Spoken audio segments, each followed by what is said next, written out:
Hello students, आज हम पढ़ेंगे register.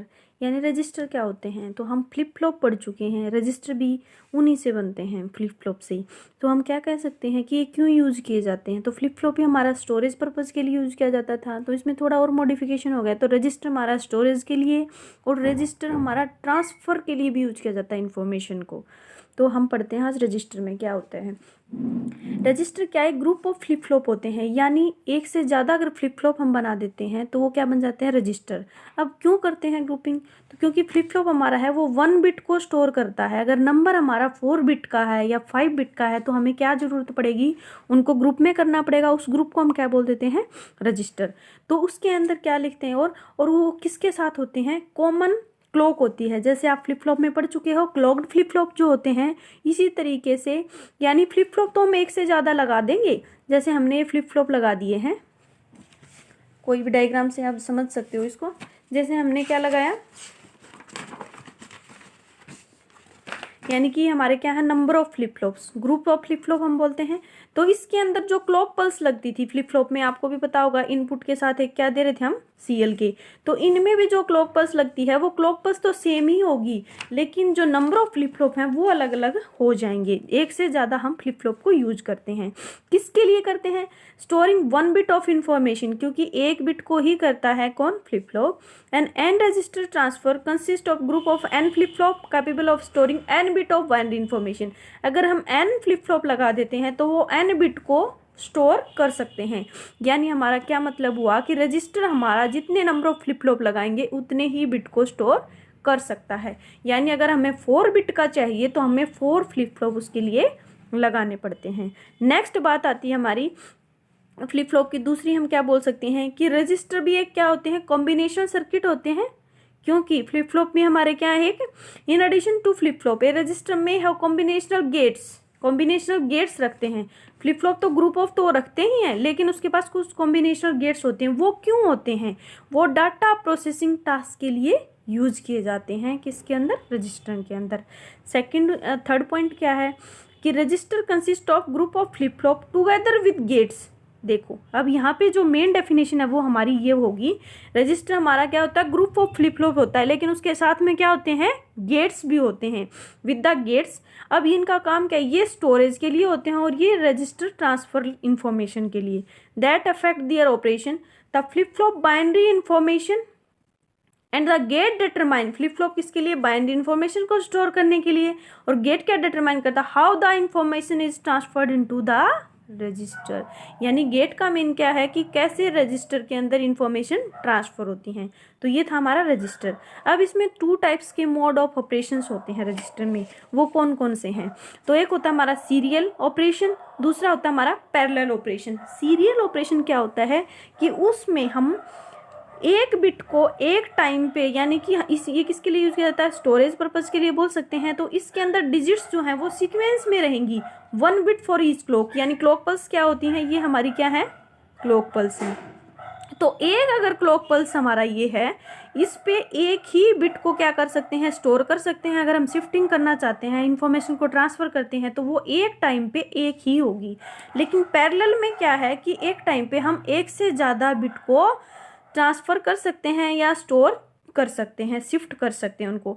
All digits get shifted simultaneously during a single clock pulse. तो ये क्या था, पैरेलली। सीरियल में क्या होता है, सीक्वेंस में, जैसे 1 गया उसके बाद क्या जाएगा, 2 जाएगा, उसके बाद 3। लेकिन इसमें 1 2 3 तीनों को हम साथ में शिफ्ट कर सकते हैं। अब इसमें टाइप्स आ जाते हैं। ये तो हमारे ऑपरेशन थे, एक था सीरियल, एक पैरेलल था। यानी पैरेलली डाटा को ट्रांसफर करना और सीरियली डाटा को ट्रांसफर करना। अब हम बात करेंगे टाइप्स ऑफ रजिस्टर की। वो क्या है, सीसो, यानी सीसो अगर ऐसे यहाँ तो सीरियल इन सीरियल आउट होगा इसमें, और अगर सीपो है सीरियल इन पैरेलल आउट, पीसो है पैरेलल इन, यानी कि एस का मतलब यहाँ सीरियल है, पी का मतलब यहाँ पैरेलल है, आई का मतलब इनपुट एंड ओ का मतलब है आउटपुट। तो ये ऑपरेशन कैसे परफॉर्म करते हैं, इसका हम एक डायग्राम से देख लेते हैं। देखो आप यहाँ से भी देख सकते हो, सीसो है serial in parallel out, serial in serial out, serial in parallel out, parallel in serial out, और पैरेलल इन पैरेलल आउट। अब हम बात करते हैं सीरियल इन सीरियल आउट की। यानी कि यहाँ पे देखो कितने हैं, 1 2 3, यानी 3 बिट हो गए हैं हमारे, जितने नंबर ऑफ बिट को कितना था उसमें कि नंबर ऑफ बिट जितने होंगे उतने ही हम क्या कर सकते हैं, बिट को स्टोर कर सकते हैं। नंबर ऑफ फ्लिप फ्लॉप जितने होंगे, यहाँ पे हमारे 3 फ्लिप फ्लॉप हैं तो हम 3 बिट को लेके चलते हैं। 1 2 3 हमने फ्लिप फ्लॉप ले लिया। एक क्लॉक पल्स सब में क्या बताया था कि सिंगल क्लॉक पल्स होती हैं। क्लियर स्टेट क्या होती है यहाँ पे, क्लियर यानी कि जब क्लॉक पल्स हमारी 0 होती है स्टार्टिंग में, तो हमारी सभी जो फ्लिप फ्लॉप की वैल्यूज क्या रहेगी, हमारी 1 वैल्यू रहेगी। ये क्या होती है, क्लियर स्टेट। अब हम डाटा इनपुट यानी कि इसके अंदर क्या देते हैं, डाटा को एंट्री करवाएंगे। जैसे 1 0 0 कोई भी हमारा डाटा है तो इसके अंदर एंट्री कैसे होती है, सीरियल इन सीरियल आउट में। तो सबसे पहले जो राइट मोस्ट वाली बिट है ये जाएगी। जैसे 1 0 1 को ले लेते हैं हम यहाँ डाटा, तो इसमें क्या जाएगा, सबसे पहले जब क्लॉक हमारी 0 है तब तो इनकी वैल्यू क्या रहेंगी, तीनों की 0 0 0। जैसे ही क्लॉक 1 हो जाती है यानी वर्किंग स्टार्ट हो जाएगी, तो इसमें कौन सा डेटा चला जाएगा, 1, और बाकी क्या रहेंगे हमारे 0 0। ये क्या रहेगा, जैसे इसमें 0 इसमें 0 इसमें 1 चला जाएगा, इन तीनों की वर्किंग है यहाँ पे। नेक्स्ट में 0, तो ये 1 यहाँ शिफ्ट हो जाएगा, यहाँ 0 रहेगा, यहाँ हमारा 0 जो नेक्स्ट वाला था ये आ जाएगा। तो इस पोजीशन पे हम क्या लिखेंगे, 1 यहाँ शिफ्ट हो गए, यहाँ 0, इसकी वैल्यू पहले से ही 0 थी। ये हमारा क्या है 1। अगर 1 हमारा थर्ड पॉइंट आ जाएगा यहाँ पे, थर्ड जब क्लॉक पल्स यानी कि एक टाइम पे एक ही डेटा को क्या करते हैं हम ट्रांसफ़र कर रहे हैं, तो थर्ड में 1 0 1 इसमें डाटा ट्रांसफ़र हो जाएगा और स्टोर हो जाएगा। ये था हमारा सीरियल इन सीरियल आउट में। अगर हम बात करते हैं पैरेलल की, कि सीरियल इन पैरेलल आउट में, तो उसमें पैरेलली डाटा को हम क्या करवाएंगे, आउटपुट करवा देते हैं। उसका डायग्राम देख लेते हैं यहाँ पे। जैसे मैंने सीरियल वाला बताया नहीं, इसलिए सभी क्या होते हैं, 0 होते हैं। फर्स्ट में 1 चला गया, नेक्स्ट में हमारा 0 आया, थर्ड में हमारा 1 आ गया। स्टार्टिंग में क्लियर जो स्टेट होती है वो हम 0 0, तो ये वाली टेबल मैंने आपको बता दी है। नेक्स्ट है serial in parallel out. Serial in parallel out का डायग्राम आपका ऐसे होगा, क्लॉक पल्स होगी, यहाँ पे हम सीरियली डाटा को इसके अंदर दे रहे थे, यहाँ हम क्या करते हैं पैरेलल डाटा को आउटपुट में ले लेते हैं। वो कैसे होगा, आप देखो इसमें डाटा लोड तो कैसे होगा, सीरियल से ही 1 0 1 में ही आएगा, लेकिन डाटा पैरेलली आउटपुट यानी जैसे ही इसके अंदर 1 है तो यहाँ पे 1 आएंगे, बाकी के 0 आउटपुट आ जाएंगे। जैसे ही डाटा सेकंड पॉइंट पे यहाँ 1 भी गया है, क्योंकि यहाँ आउटपुट भी आ गई लेकिन हमने इनपुट भी इसको दी है नेक्स्ट को, तो नेक्स्ट टाइम ये डाटा को हम कैसे, जैसे इसमें सीरियल से डाटा तो हमारा सीरियल आएगा, पहले ये फिर ये फिर पहले ये वाला डाटा आएगा, फिर ये वाला फिर ये वाला, लेकिन आउटपुट हमारी क्या मिलेंगे पैरेलली। पहले हमें 1 यही मिल जाएगा, उसके बाद में इनपुट यहाँ चली जाएगी नेक्स्ट में। तो इसी तरीके से हम क्या करते हैं पैरेलल इन सीरियल आउट को देखेंगे। पैरेलल इन सीरियल में यानी कि डाटा हमारा क्या रहेगा, पैरेलली एंटर कर जाएगा। ये वैल्यूज क्या हमारी पैरेलली एंटर होंगी और डाटा हमारा किस में होगा, सीरियल आउटपुट, यानी आउटपुट हमारी सीरियली ही आएगी कि पहले इस वाले की लेगा, नेक्स्ट में इसकी लेगा और लास्ट में इसकी लेगा। ये हमारी पैरेलल की। ऐसे ही parallel output, parallel input and parallel output की, इसमें क्या है, ऐसे इनपुट दी इसको निकल गई है, इस तरह दी इनपुट और ये आउटपुट आ गई, यानी जिसको भी हम इनपुट देंगे पैरेलली उसी तरीके से हमारी आउटपुट, यानी जैसे 1 0 1 हमारा डेटा हमने एंटर किया है तो हमारा आउटपुट उसी क्लॉक पल्स में 1 0 1 आ जाएगी। ठीक है, ये था हमारा रजिस्टर के ऑपरेशन और रजिस्टर क्या होते हैं। नेक्स्ट अब हम पढ़ेंगे शिफ्ट रजिस्टर। शिफ्ट रजिस्टर क्या होते हैं। नेक्स्ट हमारा क्या होगा कि शिफ्ट रजिस्टर। हमने रजिस्टर तो पढ़ लिया कि रजिस्टर हम क्यों यूज करते हैं, रजिस्टर का हमें पता चल गया कि रजिस्टर हमारा स्टोरिंग के लिए या ट्रांसफर के लिए यूज होते हैं। तो शिफ्ट रजिस्टर हमारा क्या हुआ है कि जो शिफ्टिंग के लिए कैपेबल हो, या तो लेफ्ट में किसको शिफ्ट करेगा और ये क्या स्टोर करके रखता है उसी को शिफ्ट करेगा, यानी बाइनरी इंफॉर्मेशन को, it is which is capable of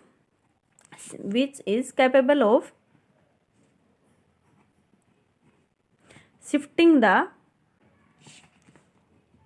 binary information, यानी जो बाइनरी इंफॉर्मेशन है, जैसे 1 0 1 1 कोई भी वैल्यू है, कोई भी बाइनरी इंफॉर्मेशन है, उसको शिफ्ट करने के लिए क्या हो, कैपेबल हो, उसको हम बोलते हैं शिफ्ट रजिस्टर। और वो शिफ्ट कैसे करेगा, या तो लेफ्ट में या हमारा राइट में, यानी लेफ्ट या राइट में शिफ्ट करने के लिए जो कैपेबिलिटी रखता हो उसको हम शिफ्ट रजिस्टर बोलते हैं। जैसे कि हमारा क्या है 1 0 1 0 कोई भी इंफॉर्मेशन है या 1 1 कुछ भी ले लेंगे, तो ये किसके अंदर स्टोर होगी, रजिस्टर के अंदर हमारे क्या होते हैं फ्लिप फ्लॉप्स। तो हमने यहाँ ऐसे फ्लिप फ्लॉप बना लिए कि हमारे क्या है फ्लिप फ्लॉप है FF1 FF2 FF3 और FF हमारे 4, ये सभी क्या है फ्लिप फ्लॉप है। अब हम चाहते हैं कि इसको दूसरे वाले रजिस्टर में क्या करें, शिफ्ट करें। कैसे, यानी कि ये वाला हमारा क्या है, ये रजिस्टर ए है, ये कोई भी रजिस्टर हमारा बी है। तो अगर हम इस वे से डाटा को ट्रांसफर करेंगे तो ये होता है राइट ट्रांसफर, यानी दो तरीके से होते हैं, लेफ्ट रजिस्टर शिफ्ट रजिस्टर और राइट शिफ्ट रजिस्टर। अब इसके अंदर डाटा ट्रांसफर कैसे होगा, जैसे इसमें ये 0 आ गया है, लेकिन ये एक बात ध्यान रखनी है कि इसमें कुछ होती हैं, यानी कि लॉस ऑफ इन्फॉर्मेशन भी तो हो सकती है ना, कि कुछ शिफ्टिंग के टाइम पे, तो वो दोबारा लॉस ऑफ इन्फॉर्मेशन के लिए एक रहता है हमारा एसओ, यानी कि स्टोरेज हम रजिस्टर भी बोल सकते हैं, जो लॉस इन्फॉर्मेशन है उसको स्टोर करके रखता है और दोबारा हमारा यहीं पे वो पहुंचा देता है। जैसे ये 0 यहाँ आएगा तो दोबारा से इस रजिस्टर के अंदर भी चला जाएगा। जैसे हम यहाँ पे करके दिखाती हूँ मैं, 0 यहाँ शिफ्ट हो गया तो 101 तो इसमें रजिस्टर ए में डेटा था ही, और ये जो 0 यहाँ से शिफ्ट हुआ ये वापस हमारा यहाँ आ जाता है। अब हम डायग्राम से देख लेते हैं इसको। शिफ्ट लेफ्ट रजिस्टर में क्या होगा, जैसे हमने फ्लिप फ्लॉप लगा दिए हैं, फ्लिप फ्लॉप क्या होते हैं, रजिस्टर बन गया फ्लिप फ्लॉप लगाने से, डाटा हमारा क्या हुआ, डाटा इनपुट हुआ, डाटा आउटपुट हो गया है। और ये लेफ्ट शिफ्ट में यानी कि डाटा इस तरीके से लेफ्ट की साइड से हमारा डाटा ट्रांसफर हो रहा है। अगर हम ऐसे ही देखते हैं तो राइट में हमारा डाटा इस तरीके से ट्रांसफर होगा। अब वो ट्रांसफरिंग होती क्या है वो एक हम कॉमन से देख लेते हैं। हमने लेफ्ट राइट को देख लिया था, अब कॉमन में देखते हैं। जैसे 2 रजिस्टर है हमारे पास, शिफ्ट रजिस्टर ए और शिफ्ट रजिस्टर हमने बी, तो इसमें हम कैसे शिफ्टिंग करते हैं, यानी नंबर ऑफ बिट हमारे 4 नंबर ऑफ बिट हैं। नंबर ऑफ बिट यहाँ पे कितने होंगे, नहीं नंबर ऑफ बिट है हमारे, हमने मान लिया है कि 4 बिट को हम ट्रांसफ़र करना चाहते हैं। तो 4 बिट के लिए जैसे रजिस्टर के पास भी 4 फ्लिप फ्लॉप होंगे, इसके पास भी फ्लिप फ्लॉप होंगे, ये बातें हम पहले से ही देख चुके हैं। अब हम बात करेंगे कि किस तरह से शिफ्टिंग होती है। तो देखो इसमें जो बिट ट्रांसफ़र है, हम कोई भी बिट ले लेंगे, जैसे शिफ्ट रजिस्टर में हमारी 1011 डेटा है और बी में भी पहले से डेटा है कुछ, तो वो हमारा डेटा है 0010। तो देखो हम चाहते हैं कि शिफ्ट रजिस्टर ए का डेटा हमारा बी में चला जाए, तो वो किस तरीके से जाता है देखो। तो हमने दोनों में एक क्लॉक पल्स लगा दी है, एक शिफ्ट कंट्रोल होता है। कंट्रोल क्यों होता है कि शिफ्ट लेफ्ट कर रहे हैं या शिफ्ट हम राइट कर रहे हैं, उसके लिए लगाया है हमने। तो यहाँ पे हम शिफ्ट लेफ्ट में यानी ट्रांसफ़र करेंगे डाटा को, कि हम लेफ्ट साइड से इस तरह से डाटा को ट्रांसफ़र करें। अब हम बात देखते हैं कि क्लॉक पल्स, तो दोनों में सेम क्लॉक पल्स लगा दी हैं। जब क्लॉक हमारी हाई होती हैं तो डाटा क्या रहेगा, ट्रांसफ़र होता रहेगा।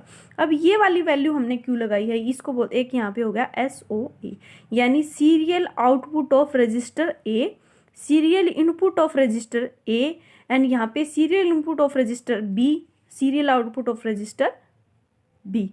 अब ये वैल्यूज आ गई हैं। अब ये डाटा अगर ट्रांसफ़र करेगा उस टाइम पे ये इसको तो ट्रांसफ़र कर देगा, लेकिन हम मानते हैं कि कहीं डाटा लॉस ना हो जाए, बीच में तो कुछ मिस्टेक्स आ सकती हैं इसमें, तो इसकी वजह से लॉस ना हो जाए, इसलिए हम डाटा को क्या करते हैं, एक बार इसमें दोबारा इन्वर्टिंग भी करते हैं कि हमारा डाटा दोबारा इसके अंदर भी हमारा स्टोर रहे और यहाँ पे भी पहुँचा देते हैं। जैसे इन्फॉर्मेशन को उसकी कॉपी वगैरह हम यहाँ पे रखते हैं कि हमारा डाटा मतलब लॉस ना हो जाए। लॉस को कंट्रोल करने के लिए हमने क्या लगाया है, इसको दोबारा यहाँ पे लगाया है।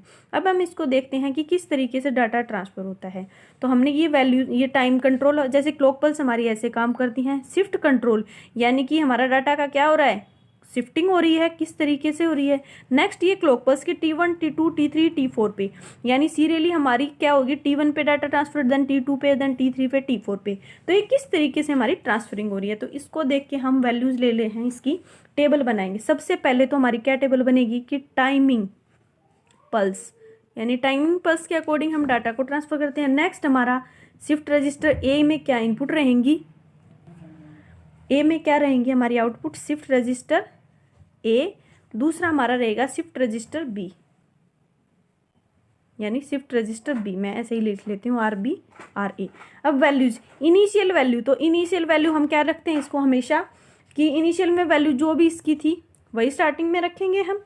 तो इनिशियल वैल्यू हमारी रहेंगी 100। अगर ये ब्लैंक होते हैं तो हम क्या रखते हैं, क्लियर स्टेट में रखते हैं, यानी 00 पे ही रखते हैं इनको। अगर हमारी वैल्यू इसके अंदर पुट है तो इनिशियल वैल्यू हम जो वैल्यू इसकी थी वही वैल्यूज़ को लिख देंगे। इसमें हमने 2 वैल्यू ली थी, इन दोनों को हमने यहाँ पुट कर दिया। जैसे ही टाइम T1, आफ्टर T1 का मतलब क्या हुआ कि हमने क्लॉक पल्स T को लगा दिया है उसके बाद, तो आफ्टर T1 पे क्या होगा, जब क्लॉक पल्स आई होंगी शिफ्टिंग स्टार्ट हो जाती है। तो ये शिफ्टिंग कैसे होगी, जो बी का डेटा है वो तो हमारा क्या रहेगा, लॉस में चलता रहेगा, क्योंकि हमें किसकी करनी है ट्रांसफ़र, रजिस्टर ए को बी में करना है, बी को हमें कोई नीड ही नहीं है इसके डेटा की। तो इसका डाटा हमारा जो शिफ्टिंग होगी तो लॉस चलता रहेगा और इसका डाटा शिफ्ट हो जाएगा। तो वो कैसे होगा? अब देखो जब हम इसको कर रहे हैं तो ये वाला डेटा क्या आ जाएगा 1 और फिर इसके तीनों बिट रहेंगे 0 0 1। ठीक है, यहाँ हमारा क्या डाटा रहेगा 1 0 1, क्योंकि इस 1 को हमने शिफ्ट कर दिया। लेकिन ये वाली वैल्यू क्या कर रहे हैं हम यहाँ वापस भी लेके आ रहे हैं। तो यहाँ देखते हैं कि हमारा ये ब्लैंक रहता है, लेकिन इस पे हमने ये जो वैल्यू थी इसको दोबारा हमने स्टोर कर दिया है। नेक्स्ट में आफ्टर T2 4 बिट को कर रहे हैं तो 4 क्लॉक पल्स हमें चाहिए। T2 पे हमारा क्या रहेगा डाटा ट्रांसफर कि T2 पे जब ये 1 है ये भी स्टोर हो जाएगा, यहाँ ये आगे चला गया है ये हमारा, और ये वाला डेटा हमारा यहाँ आ गया, और ये क्या रहेगा 0 0, ये वाला डेटा लॉस हो गया, ये 1 यहाँ लॉस हो गया, ये 0 यहाँ लॉस हो गया था।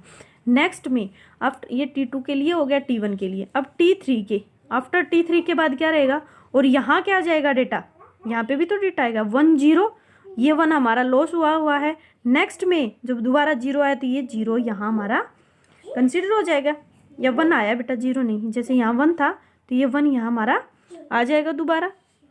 नेक्स्ट में हम क्या लेंगे, इसकी दोबारा शिफ्टिंग, यानी कि हमें पता चल रहा है कि ये दोनों क्या हमारे शिफ्टिंग होके आए हैं।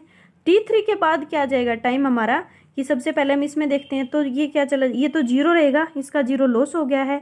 ये 1 क्योंकि एक एक बिट्स मतलब शिफ्ट हो रहे हैं, ये 0 यहाँ हमारे पास अब यहाँ आ जाएगा। अब ये नेक्स्ट टाइम पे यहाँ 1 आ गया है, ये 0 यहाँ शिफ्ट हो गया है। यहाँ हमारा क्या था 1 था, ये 1 आ गया, ये 1 आ गया शिफ्टिंग वाला, दूसरा 1 आ गया। अब ये 0 था, ये 0 हमारा यहाँ शिफ्टिंग के लिए आ गया है। अब हम बात करते हैं T4 टाइम की। तो T4 टाइम पे भी क्या होगा, जब ये डाटा ये वाला लॉस हो जाएगा इसका, ये 1 1 और ये 0, और ये वाला 1 कहाँ चला जाएगा अब यहाँ, और ये वाला 1 दोबारा क्या जाएगा शिफ्टिंग होके उसके साइड आ जाएगा। तो 1 0 1 1, यानी हमें पता चल रहा है कि जो रजिस्टर A में था वो पूरा डेटा किस में शिफ्ट हो गया, रजिस्टर B में हो गया। तो ये हमारा है शिफ्ट रजिस्टर। तो हमने ये पढ़ लिया है। अगर आपको कोई भी इसमें डाउट लगे तो आप कमेंट करके बताना, ठीक है? ओके।